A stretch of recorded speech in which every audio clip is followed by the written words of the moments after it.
আমাদের প্রধান অতিথি আমাদের চাঁদপুর জেলার সমগ্র দল মত নির্বিশেষে জাতি ধর্ম বর্ণ নির্বিশেষে সকলের আস্থার প্রতীক জননন্দিত নেতা জনাব শেখ মুজিবুর রহমান ভাই।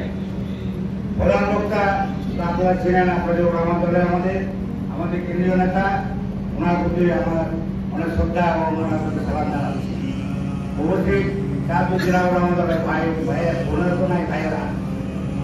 এখন আমার বক্তব্য ভিন্ন, শুনলেন এতক্ষণ আমার বক্তব্য একটু যারা বক্তব্য হয়।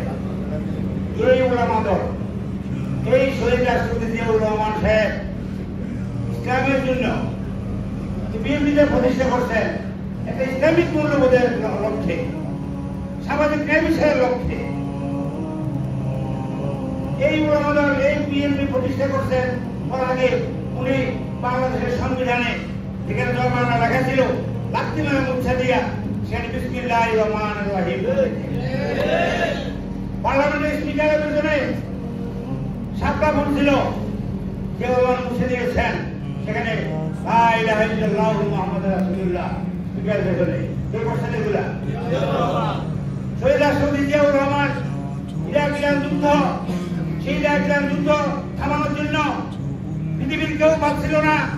ওআইসি থেকে আপনার শহীদ রাষ্ট্রপতি জিয়াউর রহমানকে চেয়ারম্যান করে, শান্তি কমিটি গঠন করে চেয়ারম্যান করে এই ইরাক-ইরান যুদ্ধ থামানোর জন্য একটা কমিটি করে দিলেন ওআইসি থেকে।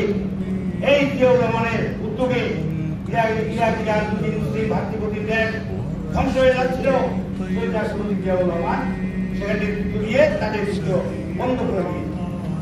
শহীদ রাষ্ট্রপতি জিয়াউর রহমান আপনার মক্কা কাবাঘর, এই পৃথিবীতে যদি 2-4 জন এই কাবাঘরের ভেতর প্রবেশ করতে পারে, বাদশা ফয়সাল একমাত্র জিয়াউর রহমান সাহেবকে এই কাবাঘরের তালা খুলে ভেতরে ওনার সাথে প্রবেশ করে গেছেন। কাবাঘরের ভেতরে আপনার দরজা দেখছেন না, কাবাঘরে 1 বছরে একবার ওই গরিব বাদশা প্রবেশ করে একবার ঢুকলেন। আমাদের নেতা জিয়াউর রহমান সাহেবকে এত সম্মান মর্যাদা দিয়েছেন তাকে। জিয়াউর রহমান সাহেবকে পৃথিবীর কোন মুসলিম দেশ বাংলাদেশকে আপনার স্বীকৃতি দেয় নাই। শহীদ রাষ্ট্রপতি জিয়াউর রহমান প্রত্যেকটি বিশ্বের মুসলিম দেশ এই বাংলাদেশকে স্বীকৃতি দিয়েছে। এবং আমাদের মধ্যে মানুষ কঠিন আগুনের মধ্যে, তপ্ত বালুর মধ্যে, মরুভূমির মধ্যে সেখানে থাকতে হতো। শহীদ রাষ্ট্রপতি জিয়াউর রহমান আমাদের ময়দানে আপনার সেখানে নিম গাছ লাগিয়ে লক্ষ লক্ষ নিম গাছ বাংলাদেশ থেকে নিয়ে ওখানে লাগিয়ে যারা হতে গিয়েছেন জানেন। এখন আমরা সেখানে গেলে গাছের নিচে দাঁড়িয়ে, ছায়ার নিচে দাঁড়িয়ে আমাদের ময়দানে আর অনেক কাহিনী শহীদ রাষ্ট্রপতি জিয়াউর রহমানের ইসলামের প্রতি, ইসলাম ধর্মের প্রতি